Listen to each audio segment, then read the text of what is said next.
Let's go over it so you have an understanding of what they perhaps framed out over in Cairo, Egypt.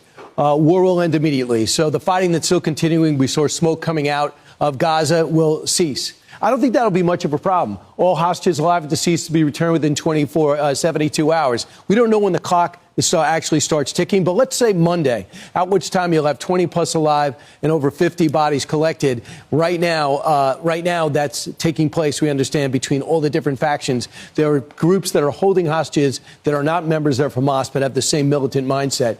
Israel released 250 people with life sentences. That means more than likely they have killed before. Think about how difficult that is. 1,700 Gazans. Some people have been captured during this fighting. Keep in mind, Yahya Sinwar was one of the people that was exchanged for one hostage last time. He ends up being the architect of the October 7th attack.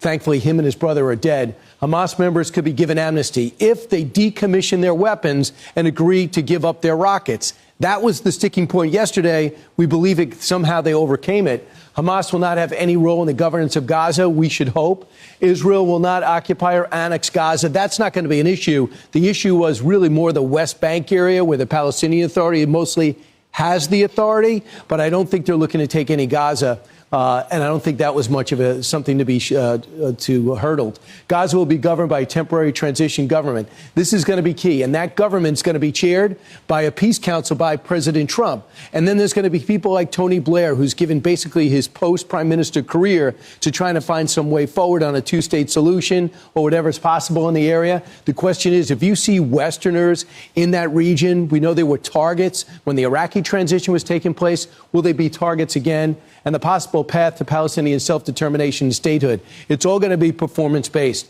How are they acting? Are there really Palestinian technocrats that want to work out a way to rebuild Gaza, set up institutions, security, schools, and things to that nature? I don't know any.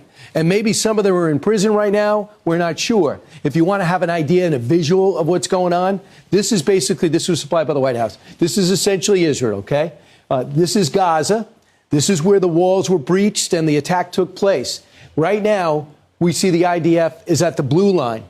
They'll be backing up to the yellow line and eventually be out. One of the sticking points was Hamas was saying, I want them all out before we go out. That doesn't seem to have happened.